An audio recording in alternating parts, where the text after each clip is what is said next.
안녕하세요. 주식은 역시 기리기리새의 기리십니다. 안녕하세요 여러분들. 자, 매주 일요일마다 돌아오는 그 시간입니다. 매주 기리과 함께 빠르게 확인해보고 끝내보도록 할게요. 같이 혼보시죠. 렛츠 기리. 바로 보도록 하겠습니다. 일단 주말 사이에 나온 주요 뉴스를 한번 보자면은 비트코인이 일주일 새 5%나 하락을 하고 있다고 합니다. 요즘 들어 비트코인 가격이 슬금슬금 떨어지는 모습을 나타내고 있는데 그 이유가 뭔가 봤더니 최근 들어 코인 시장에 규제가 나올 것 같다 이런 예상이 나온다고 합니다. 그러다 보니까 코인 시장이 안 좋다는 건 참고하시면 될 것 같고, 그리고 최근 들어 일본이 33년 내 최고치를 찍고 있다 이런 얘기 많이 들어보셨죠? 그런데 그 이유가 진짜 있었네요. 일본 기업이 지난달 30조 원대 자사주 매입을 발표를 했다고 합니다. 이는 역대 최대라고 하니까 야, 우리나라도 이제 주가 부양을 위해서 최근 들어 좀 분위기 좋지 않겠습니까? 이 와중에 뭐 자사주 매입이라든지 아니면 다른 뭐 주가 부양책이라든지 그런 것들을 조금 꺼내면은 코스피가 한 2700 아니면 2800 조금 더 욕심내서 2900까지 갈 수 있을 텐데라는 생각해 볼 수 있겠네요. 어쨌든 우리나라도 이런 부분 좀 나왔으면 좋겠네요. 그리고 코스피 차트를 보도록 하겠습니다. 이번 주에 코스피 1.5%나 올랐습니다. 지속적으로 말씀드렸던 부분이죠. 주가 방향은 상방이라는 거, 여전히 상방이라는 거 체크하시면 될 것 같고, 이번 주만 하더라도 1.5%나 오른 걸 확인할 수 있습니다. 다만 여러분들이 보시다시피 출렁인 걸 확인할 수 있죠. 그렇기 때문에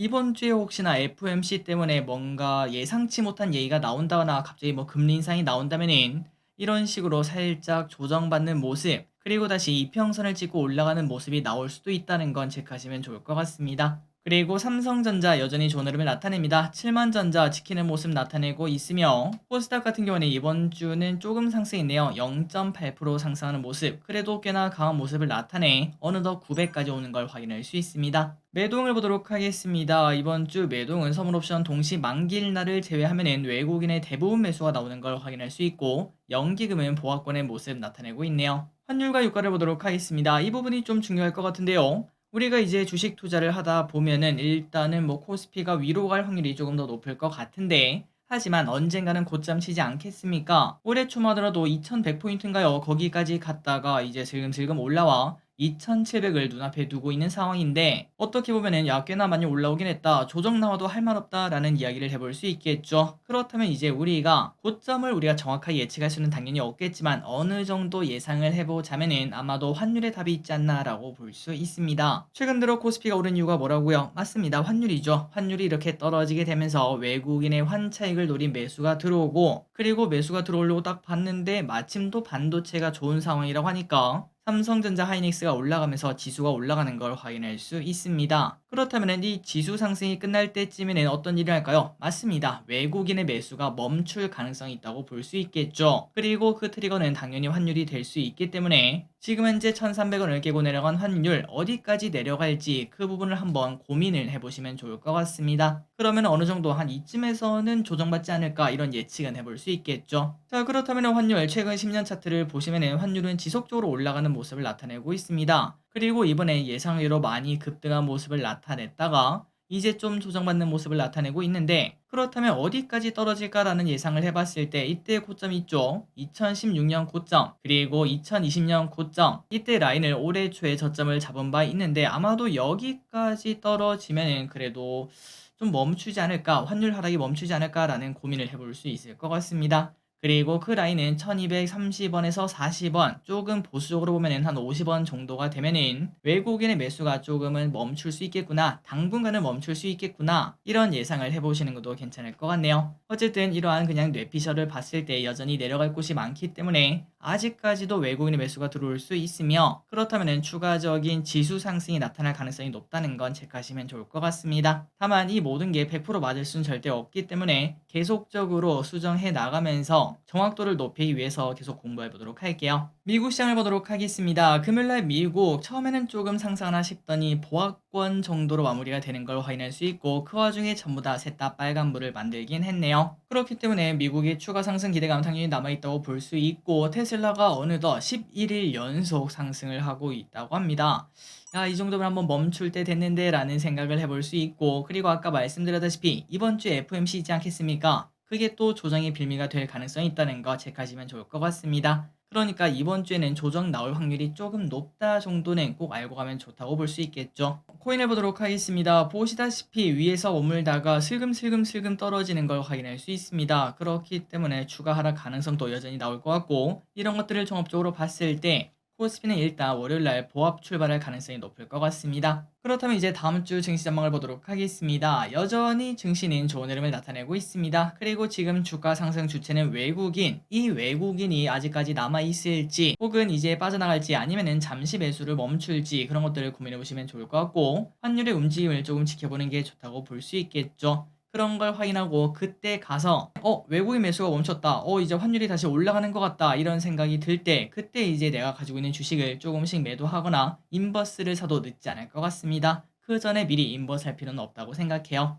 혹시나 불안하시다면 현금 비중으로만 조절하는 게 가장 좋다고 생각합니다. 그리고 외국인의 매수가 멈추더라도 추가적으로 종목 장세가 나타날 수 있습니다. 지수는 오르지 않지만 우리가 가지고 있는 개별 종목들, 그 친구들이 갑자기 또 급등하는 모습을 나타낼 수 있기 때문에 일단은 느긋하게 지켜보시면 좋을 것 같습니다. 그리고 이번 주 포인트는 바로 물가지표와 FOMC입니다. 이거에 따라서 증시가 출렁거릴 수 있다는 거 꼭 체크하시면 좋을 것 같고, 다만 개인적으로 혹시나 이게 또 문제가 생기더라도 단기간의 조정, 뭐 길어봐야 한 1, 2주일? 그 정도 조정 끝나고 다시 또 상승할 거라고 예상을 해볼 수 있습니다. 그리고 만약에 FOMC가 잘 끝났다는 가정하에 삼전과 하이닉스 어디까지 갈 수 있을지, 특히 삼전 75,000원 라인을 강하게 뚫을 수 있을지 한번 보도록 할게요. 마지막으로 다음 주 월요일, 당장 내일이죠. 내일은 이제 유럽까지 연기가 오고 있다는 캐나다 산불 관련주, 요 친구가 단기간으로 급등할 가능성이 있을 것 같습니다. 하지만 절대 지속성이 있진 않기 때문에 이 부분을 생각하시면서 혹시나 야수의 심장을 가지고 있다면 참고하시기 바랍니다.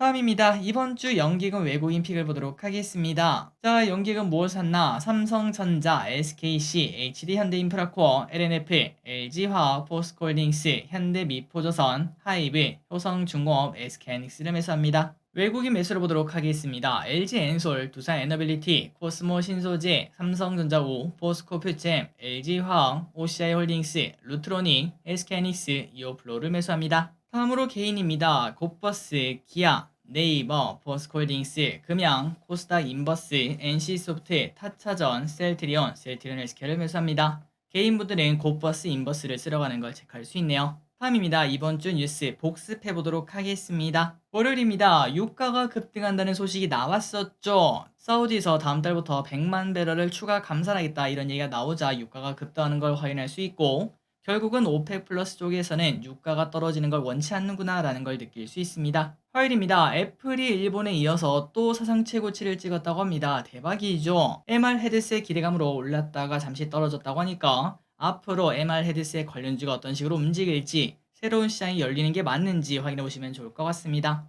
그리고 코인 시장에 나쁜 소식이 나오기 시작했습니다. 바이낸스 제소 소식이 나오며 코인이 급락. 수요일입니다. 환율이 1,300원을 깨지는 모습을 나타냈고, 그리고 목요일에는 나스닥이 갑자기 급락하는 모습을 나타냈습니다. 그 이유는 캐나다에서 갑자기 금리 인상을 했기 때문인데, 그렇기 때문에 이번 주 FOMC가 더욱더 중요해졌다고 볼 수 있겠네요. 혹시나 FOMC에서 깜짝 금리 인상이 나오면 1% 넘는 급락이 당연히 나타날 것 같습니다. 그리고 우크라 댐 붕괴 소식이 나왔습니다. 그러다 보니까 또 잊지도 않고 돌아왔네요. 사료, 비료, 음식료 또 좋은 흐름을 나타냈습니다. 금요일입니다. 토큰 증권 시장이 연내 온다 이런 소식이 나왔습니다. 이거는 절대 작은 소식이 아니라고 볼 수 있는데요. 앞으로 새로운 시대가 또 열린다고 볼 수 있기 때문에 지속적으로 공부를 해보도록 하겠습니다. 공부할 거 진짜 많아질 것 같습니다. 마지막입니다. 다음 주에 무슨 일이 있을지 예습해보도록 하겠습니다. 월요일입니다. 유럽암연구학회. 화요일입니다. 미국 5월 소비자 물가지수 진짜 중요하겠죠. 그리고 FOMC가 개최가 됩니다. 수요일입니다. 미국 5월 생산자 물가지수, 메타버스 엑스포, 그리고 전기산업 엑스포가 열립니다. 목요일입니다. 카타르 통상산업장관이 방한을 한다고 합니다. LNG 운반선, 그리고 그린 수소, 재생에너지 이러한 이야기가 나올 것 같습니다. 카카오 게임즈의 게임이죠. 오딘 바랄라 라이징, 일본에 출시를 한다고 합니다. SK그룹 확대 경영 회의가 개최가 됩니다. 금요일입니다. 리비안 나스닥 100 제외 예정이라고 합니다. 미국 선물옵션 동시 만기이니까 아마도 다음 주는 조금 눈치 보이를 보겠구나라는 예상해 볼 수 있겠네요. 일요일입니다. 국제 컴퓨터 비전 패턴 인식 학술 대회가 열립니다. 그리고 그 다음 주에는 미국 증시 휴장이 있고, 그 다음에 5월 생산자 물가지수 있고, 휴장이 꽤나 많은 걸 확인할 수 있네요. 참고하시기 바랍니다. 마지막으로 달력을 보고 끝내보도록 하겠습니다. 다음 주 일정 이렇게 나와 있으니까 깔끔하게 확인하시면 될 것 같고 보호일 수도 있다는 거 체크하시면 좋을 것 같습니다.